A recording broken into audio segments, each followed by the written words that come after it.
네 분이서 남성 사중창을 하시겠다고 그렇게 말씀하셔서 기대를 많이 하고 있었는데 기대에 어긋나지 않게 귀한 찬양 해주셔서 감사합니다.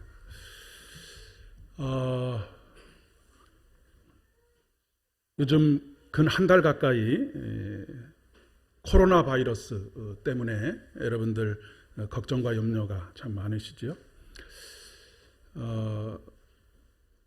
그런데 참 한편으로는 자랑스럽기도 하고 한 것이 WHO라고 하죠. 세계 보건기구에서 우리나라를 이 코로나 바이러스를 잘 방역하고 관리하는 모범 사례로 그렇게 채택을 해서 우리의 자료를 요청하고 또 사람들이 가서 어떻게 관리하고 또 방역을 했는지에 대해서 이야기할 수 있게 됐다라고 하는 이야기를 전해 들으면서 뭐 자부심도 느끼기도 하고 뿌듯함도 느끼기도 합니다. 그런데 사실 결과적으로는 그렇게 됐지만 처음 시작부터 과정들에서는 수많은 말들이 굉장히 많이 있었습니다. 이렇게 하는 것이 옳다, 저렇게 하는 것이 옳다. 다른 나라는 이렇게 하는데 왜 우리나라는 이렇게 하지 않느냐. 뭐 갑론을박이 굉장히 많이 있었습니다. 이것을 관리해가는 질병관리본부의 책임자는 얼마나 고민이 많았을까라고 하는 생각을 가져봅니다. 어떤 선택을 해도 비난의 대상이 되고 그렇기 때문에 하나하나를 결정할 때마다 굉장히 신중하게 결정했으리라 그렇게 생각이 됩니다. 근데 물론 그분의 관리 능력이나 그런 것만이 좋은 사례가 된 것은 아니고 하나님께서 우리를 도우셨구나라고 하는 그런 믿음을 가지게 됩니다. 왜냐하면 사실 몇몇 사람이 아니면 어떤 시스템이 이것을 관리한다라고 하는 것 자체가 어려운 시대를 우리가 살아가고 있기 때문에 그렇습니다. 예전처럼 국경이 그렇게 뭐랄까요, 사람들이 드나들기가 어려운 시대 같으면 모르겠지만 정말로 여러 가지 변수들이 많이 있기 때문에 그 변수를 하나하나 다 관리한다라고 하는 것은 사실은 불가능합니다. 그런데 관리했던 그것이 어떻게 하다 보니까 잘 관리가 되어서 이런 그런 좋은 결과들을 나타내게 되었지 않았을까라고 하는 생각을 가져보게 되는 것이죠. 사회가 복잡해질수록 무엇인가를 결정한다라고 하는 것은 정말로 어렵습니다. 옛날에는 뭐 이것을 먹을까 저것을 먹을까 사실 고민할 여지가 없었죠. 그냥 하루 세끼 밥을 먹을 수 있으면 그것으로 만족하던 시절이 그렇게 멀지 않았었습니다. 근데 요즘은 먹을 수 있는 것들이 너무나 많이 있어서 뭘 먹을까 이것이 늘 걱정입니다. 이것이 이제 선택 장애가 되기도 하고 결정 장애가 되기도 합니다. 요즘은 이제 커피숍이 교회 숫자만큼이나 많다라고 그렇게 얘기하는데 커피숍에 가면 커피 종류가 10수가지, 많은 곳에서는 한 몇십 가지의 커피 종류가 있죠. 그래서 메뉴판을 쭉 보고 뭘 먹어야 될지를 결정하지 못하게 되는. 그래서 저 같은 경우에는 그냥 무조건 그 집의 기본을 시킵니다. 왜냐하면 기본이 제일 그래도 정성을 쏟은 맛이기 때문에 그렇습니다. 아이들을 대학을 보내는 것도 마찬가지입니다. 예전에는 수능을 보거나 학력고사를 보고 점수에 맞춰서 그냥 대학을 가면 됐었는데 요즘은 수시 입학이라고 하는 것이 있어서 수시 입학의 전형이라고 하는 것이 아이들의 숫자만큼, 좀 과장해서 아이들의 숫자만큼 그 아이에 맞는 전형이 있다라고 그렇게 이야기할 정도로 수많은 전형들이 있습니다. 그러니까 아이들이 자기가 무엇을 선택해서 아이들 스스로 할 수 있는 여지가 별로 없고, 그래서 부모가 거기에 개입하지 않을 수 없는, 그래서 부모가 선택해 줘야 아이들이 어느 정도 자기가 그 안에서 무엇인가를 선택할 수 있는 그런 사회적인 구조가 되어져 가고 있습니다. 요즘은 이런 결정장애 그리고 선택장애가 너무 깊어지다 보니까 어플리케이션, 그러니까 그 휴대폰에 어플리케이션 가운데 어떤 어플리케이션이 있느냐면 대신 결정해주는 어플리케이션이 있습니다. 참 재미있는 시대를 우리가 살고 있죠. 인터넷을 이렇게 하다 보면 제가 뭐 기사를 검색했다든지 아니면 무엇을 관심이 있어서 어떤 물건을 검색했다라고 하면 그런 광고들이 제가 의도하지 않아도 그 화면에 하나씩 이렇게 떠오르는 것을 보게 됩니다. 그러니까 너 이런 거에 관심 있지? 이거 사라. 이렇게 우리들에게 자꾸 시야에 노출시키고 결국 그것을 살 수밖에 없도록 만드는 그런 시스템으로 가고 있다라고 하는 것이죠. 인생은 선택의 연속이다라고 그렇게 이야기할 수 있습니다. 그런데 우리는 늘 그 선택지 앞에서 내가 하는 이 선택이 옳은 선택인가 옳지 않은 선택인가에 대한 그런 그 염려와 걱정이 있습니다. 내가 이것을 선택했을 때 후회하지 않을까라고 하는 그런 질문에 휩싸이곤 하지요. 이런 생각들이 우리 언어의 습관으로 표현되는 것 중에 한 가지가 뭐냐면 그런 것 같아요라고 하는 표현입니다. 뭐 방송에서 인터뷰를 할 때도 그렇고 수많은 사람들이 가장 자주 사용하는 표현 중에 한 가지가 그런 것 같아요라고 하는 것입니다. 확신이 없는 것이죠. 확신을 가지고 대답하지 않는 이유는 책임을 질 수가 없기 때문에 그럴 것입니다. 우리의 신앙생활도 마찬가지가 아닌가 싶습니다. 자기 고백이 없습니다. 오늘 신명기의 말씀을 통해서도 그렇지만 예, 아니요 라고 할 수 있어야 된다라고 하는 말씀입니다.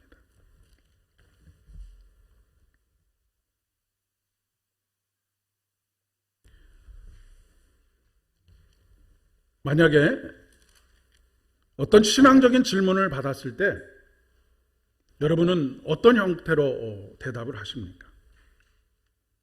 목사님이 그렇게 이야기하시던데요? 아니면 어떤 신앙의 선배가 어떤 장로님께서 어떤 신앙이 좋은 집사님께서 그렇게 말씀해 주시던데요? 라고 대답하십니까? 아니면 교회에서 그렇게 배웠는데요? 라고 그렇게 대답을 하십니까?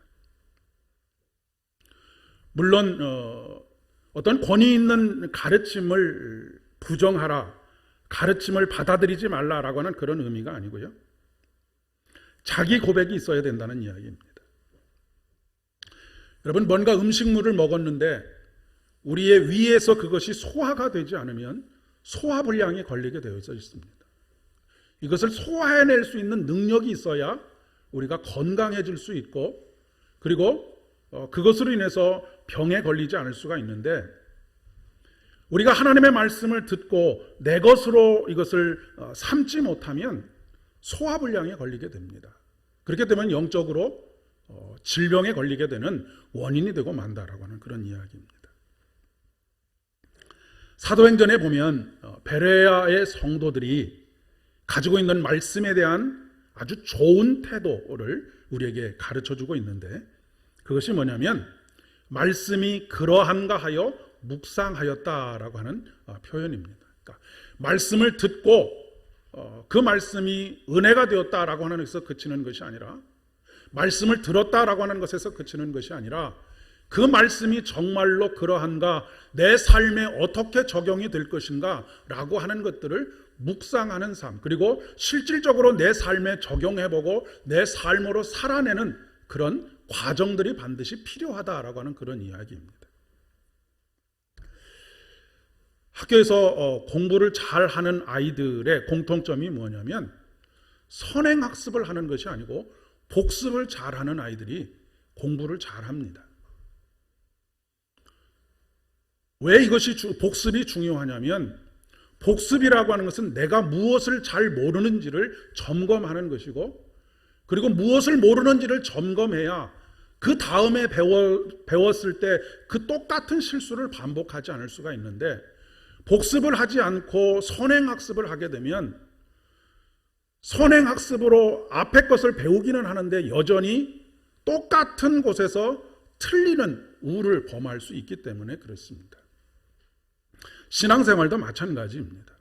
우리가 새로운 것을 배우는 것도 참 중요하지만, 새로운 어떤 진리를 듣는 것도 참 중요하지만, 그동안 내가 들어왔고 내가 마음속에 품고 있는 그 말씀이 정말로 그러한가라고 묵상하는 자세, 복습하는 자세가 필요하다라고 하는 그런 이야기입니다. 이런 과정이 없기 때문에 아무리 말씀을 들어도 그 말씀이 허공을 치는 말씀이 되고 만다는 그런 이야기입니다. 마태복음 16장에서 예수님께서 제자들에게 물으시죠. 사람들이 나를 누구라고 하느냐라고 물으십니다. 그랬더니 여기저기서 저요 손을 흔들고, 어떤 사람은 엘리야라고 합니다. 어떤 사람은 모세라고 합니다. 어떤 사람은 세례 요한이 다시 환생한 것이다라고 이야기합니다. 뭐 수도 없는 이야기들이 여기저기서 나옵니다. 근데 예수님께서 제자들에게 다시 물으십니다. 그러면 너희는 나를 누구라 하느냐?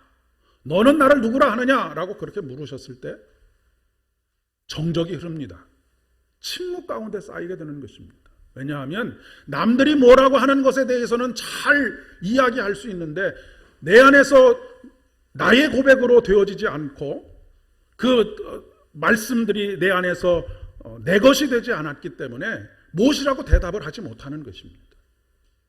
그때에 사도 베드로가 주는 그리스도시요 살아계신 하나님의 아들입니다 라고 그렇게 고백하고 있는 것을 보게 됩니다.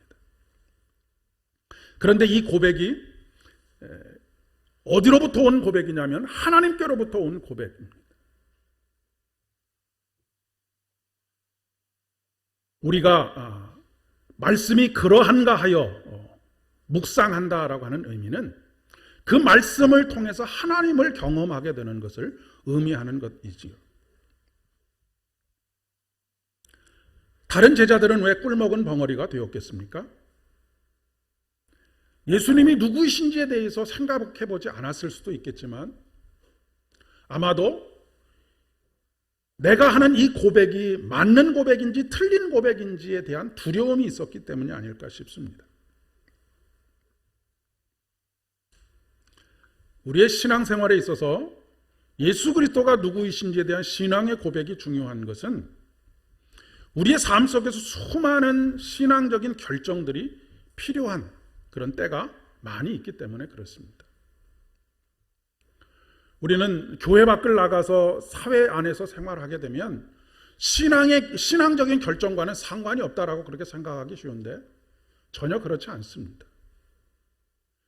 우리가 하는 말 한마디, 우리가 하는 행동 하나하나가 다 신앙적인 결정이어야 하는 것이죠. 그런데 이 신앙적인 결정을 하는 데 있어서 가장 중요한 것이 뭐냐면 내가 고백하는 하나님이 누구이신가라고 하는 것이 중요한 원인이 된다는 그런 말씀입니다.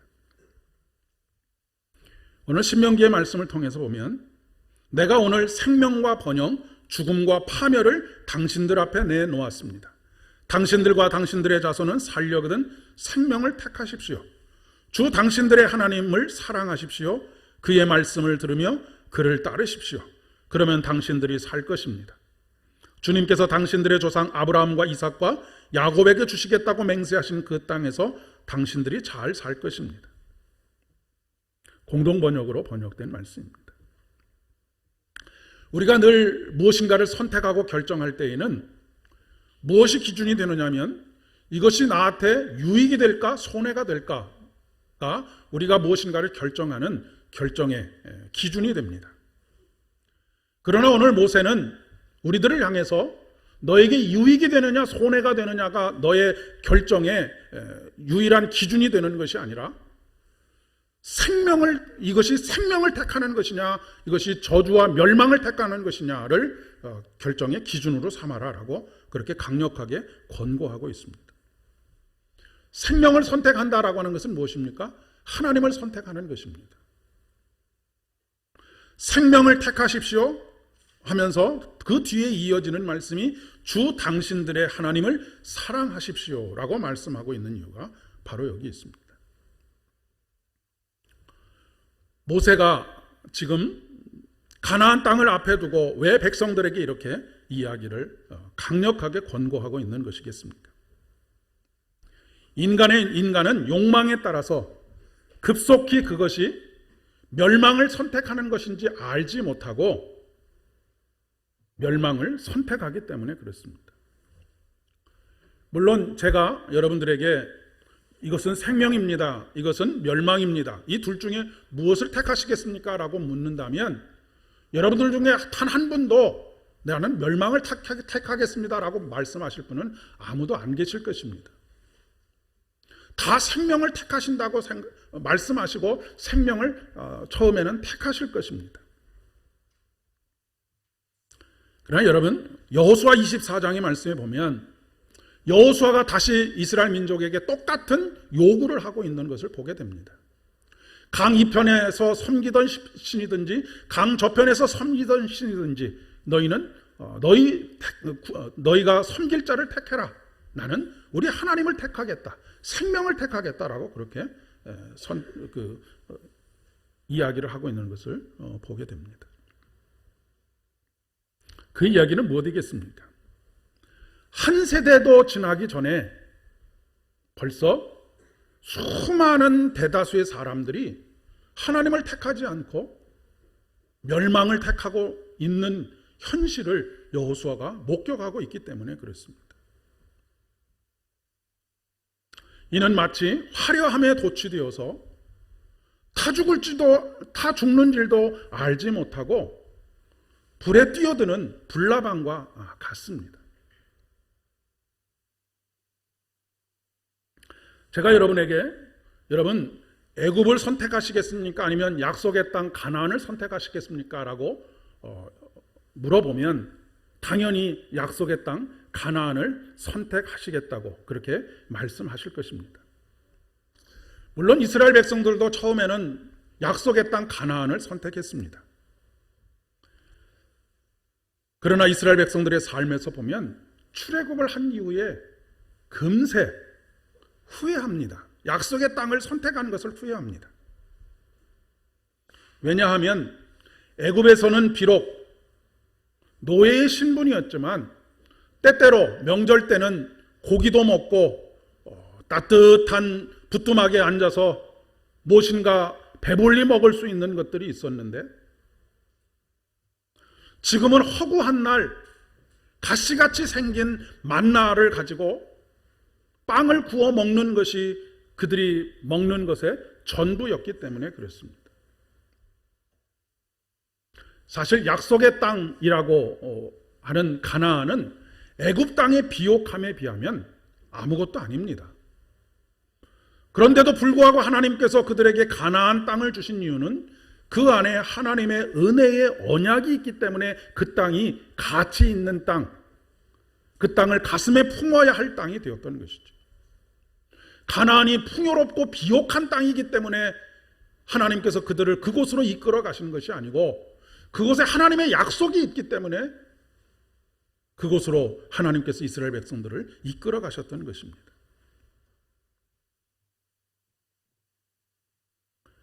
그런데 당장에 이스라엘 백성들은 애굽으로 돌아가자라고 그렇게 아우성을 치지 않습니까? 내 삶을 지나간 내 시간들을 돌려달라고 아우성을 치고 있습니다. 그 이유가 무엇이냐면 하나님의 약속에 대한, 하나님의 말씀에 대한 확신이 그 안에 없기 때문에 그렇습니다. 우리가 하나님의 말씀에 대한 확신이 없으면 자꾸 과거로 돌아가게 되어져 있습니다.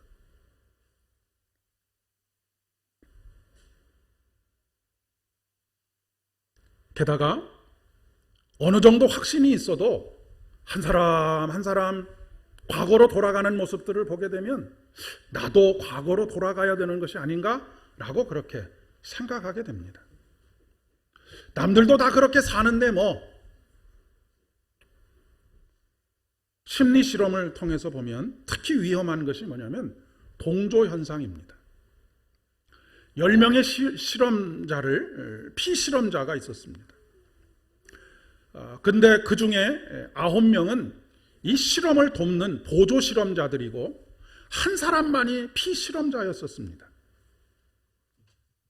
그 한 사람만이 자기가 피실험자인 것을 알지 못하고 있었던 것이죠. 10명 중에 처음 이 실험을 돕는 사람에게 어떤 사실에 대해서 묻습니다. 그랬더니 이 사람이 전혀 상식적이지 않은 틀린 답을 하는 겁니다. 근데 그것을 듣는 이 한 명의 피실험자가 저 사람 이상하네? 라고 생각을 하다가 두 번째 사람에게도 똑같은 질문을 했는데 똑같은 대답을 합니다. 세 번째 사람에게도 똑같은 질문을 했는데 똑같은 대답을 합니다. 틀린 대답을 하는 거예요. 이 피실험자, 한 사람의 피실험자는 점점 자신의 확신이 무너집니다. 내가 잘못 생각한 것이 아닌가? 그리고는 점점 많은 사람들의 의견에 동조하고 따라가는 그런 자기 자신을 발견하게 되는 것이죠.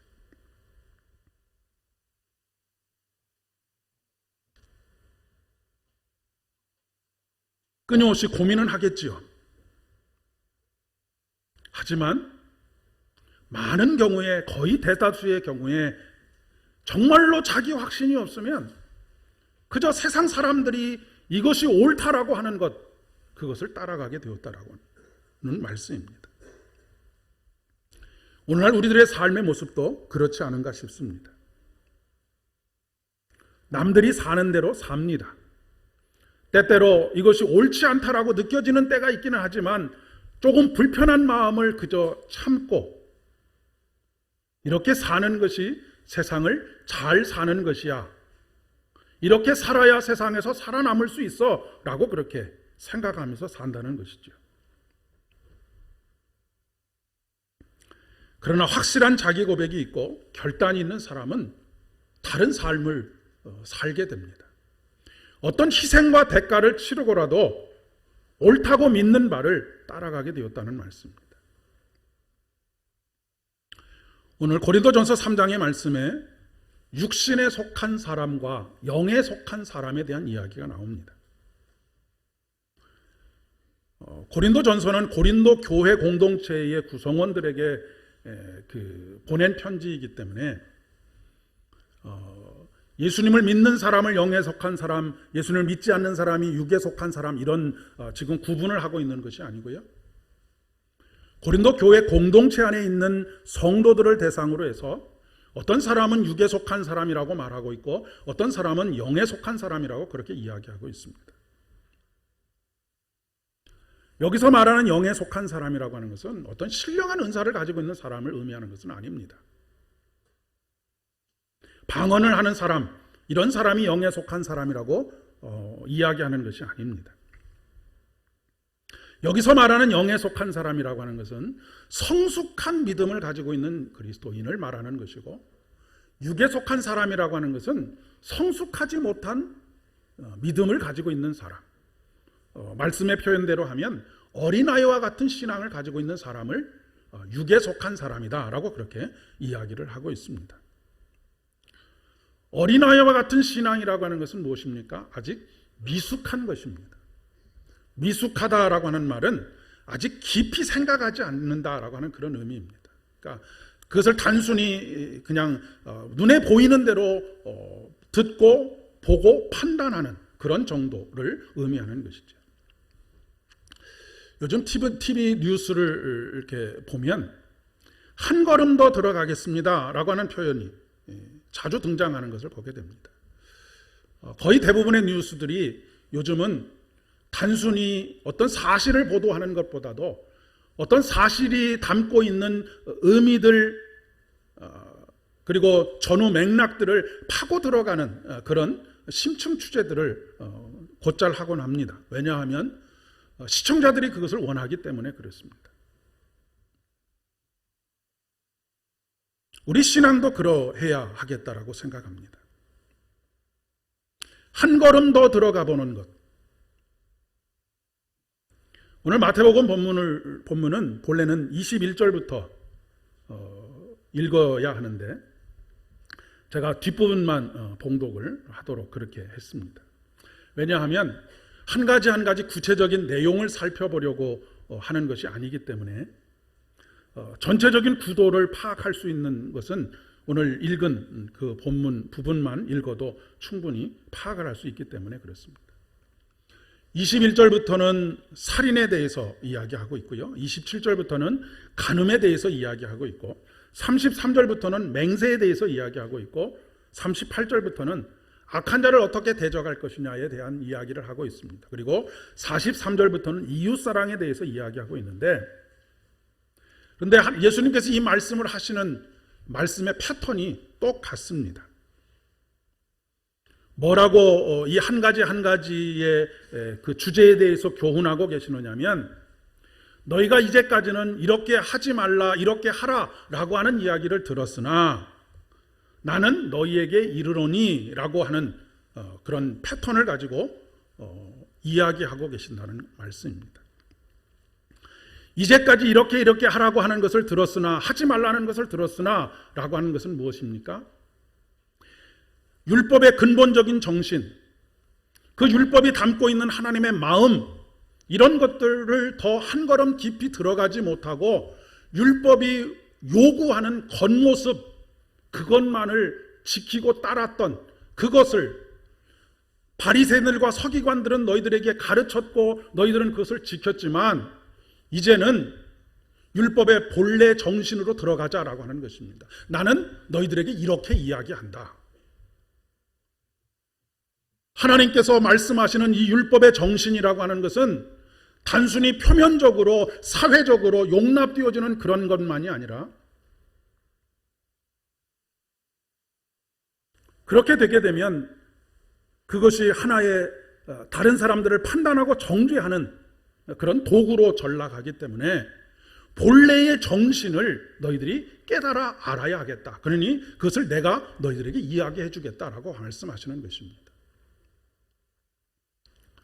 제가 언젠가 수요일 날 말씀을 드렸는지 기억이 없지만 그런 말씀을 드렸습니다. 구약 성경에 그 여인들이 매달 그 출혈을 경험하지 않습니까? 아니면 아이를 낳고 나서 여자들에게 33일 동안 혹은 66일 동안 너는 부정한 몸이다. 그러니 사람들을 접촉하지 말아라 라고 하는 것이 율법의 요구입니다.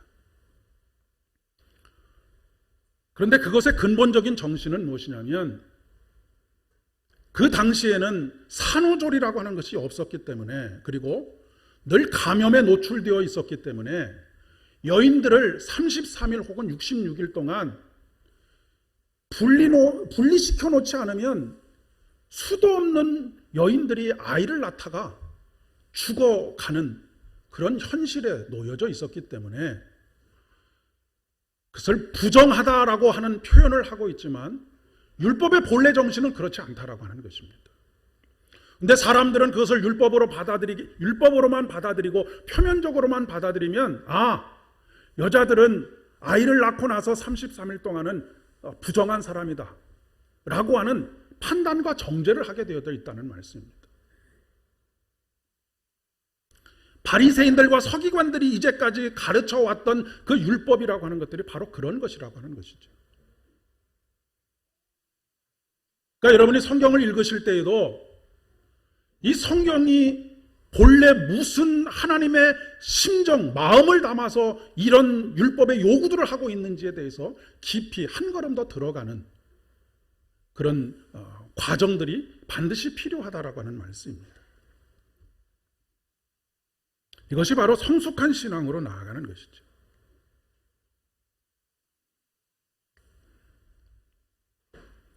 로마에 가면 로마의 법을 따라야 한다라고 하는 말을 합니다. 마찬가지로 하나님의 나라를 살아가는 하나님의 백성들은 하나님의 법을 따라서 살아야 합니다. 하나님께서 요구하시는 삶의 방식이 있습니다.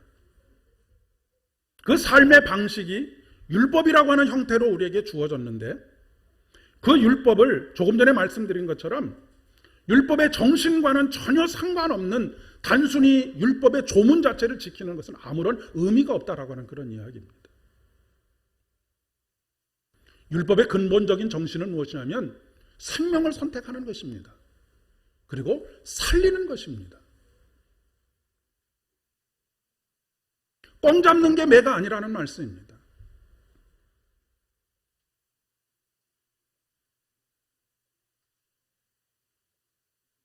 우리가 살아가는 세상의 주인은 하나님이십니다.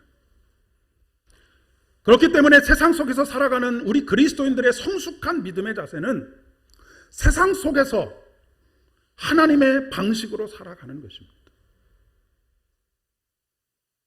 세상은 세상의 방식으로 살아가는 것이 아니라 세상 속에서 하나님의 방식으로 살아가는 것입니다. 왜냐하면 세상의 주인이 하나님이시기 때문이고 하나님께서 이 세상을 이처럼 사랑하셔서 독생자를 주셨기 때문에 그렇습니다. 숫자적으로 보면 예수님을 안 믿는 사람들이 훨씬 더 많습니다. 가나안 땅도 마찬가지입니다.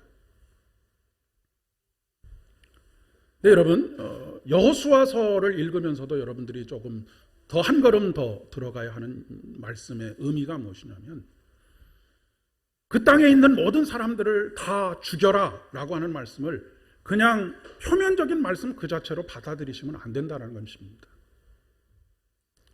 여러분, 만약에 가나안 땅에 들어갔는데 살려달라고 애걸복걸하고 갓난아기를 품에 안고 그 땅에 살아가던 이방인의 여인이 자식을 살려달라고 자기를 살려달라고 애원을 하는데 만약에 칼을 빼들고 다른 자기 자식들이 다 보는 앞에서 무자비하게 사람을 죽였다고 생각을 해보십시오. 어디서 하나님의 사랑을, 하나님의 은혜를 경험할 수 있겠습니까? 여호수아서에서 말씀하시는 단 한 사람도 살려두지 말아라 라고 하는 말씀은 그런 의미를 담고 있다기보다도 그만큼 악에 대해서 이방 신을 숭배하는 것에 대해서 단호하게 생명을 선택하는 결단이 없으면 안 된다라고 하는 것을 의미하는 것이죠.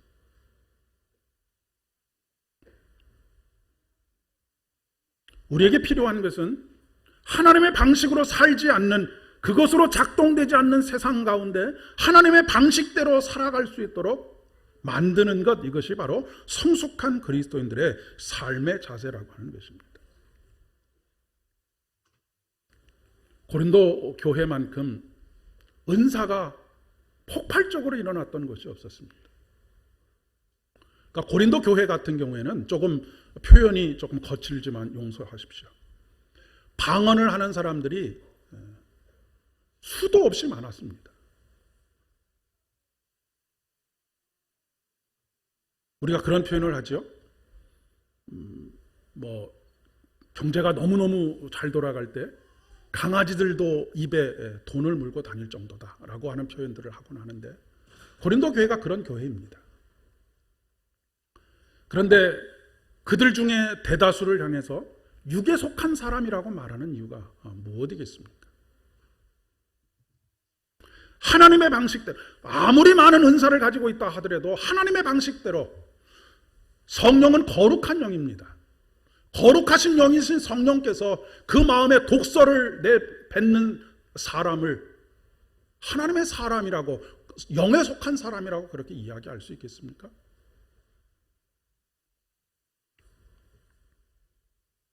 중요한 것은 하나님의 나라를 선포하고 그 나라를 이루어가기 위해서 우리에게 필요한 것은 성능적인 무기가 필요한 것이 아니고요, 군인의 숫자를 늘리는 것도 아니고요, 출중한 지도자를 뽑아서 어떤 돌파구를 찾는 것도 아닙니다. 그렇다고 해서 힘이 센 외국의 힘을 빌어서 우리나라가 이 땅 위에 하나님의 나라를 건설할 수 있는 것이 아닙니다.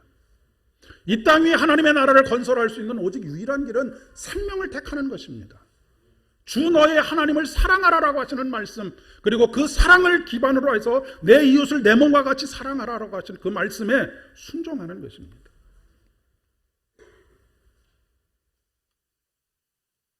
성숙한 그리스도인은 하나님에 대한 이야기만 합니다. 오늘 고린도 교회의 가장 큰 문제 중에 한 가지라기보다도 거의 모든 문제의 근본이 여기에 있었는데 사람에게 집중하는 것이었습니다. 나는 아볼로파, 나는 바울파, 나는 베드로파, 나는 그리스도파, 대표적인 파가 그렇게 나눠져 있었습니다. 그러니 교회 안에, 공동체 안에 사람 냄새만 진동을 했던 것이죠. 그런데 오늘 사도 바울은 뭐라고 얘기합니까? 심는 이나 물 주는 이는 아무것도 아니다라고 말씀하십니다. 중요한 것은 오직 자라게 하시는 하나님이시다. 사람에게 초점을 맞추는 것은 멸망의 지름길입니다. 사람들의 이야기만 난무하는 것은 우리가 멸망을 선택하는 것입니다. 하나님께 초점을 맞추는 것만이, 자라게 하시는 그분에 대한 이야기를 하는 것만이 우리가 복을 선택하는 것이고 생명을 선택하는 것입니다. 그리고 그런 사람을 오늘 하나님께서 영광스러운 이름으로 부르시는데 하나님의 동역자라고 그렇게 부르십니다.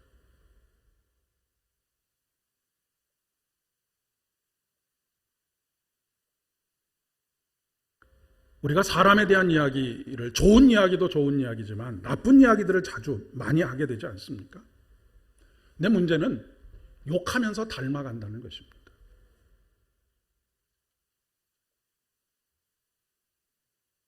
여러분, 아이를 임신하면 좋은 것만 보고 좋은 것만 듣고 좋은 것만 생각하려고 노력하는 것처럼 우리가 성숙한 신앙인이 되기 위해서는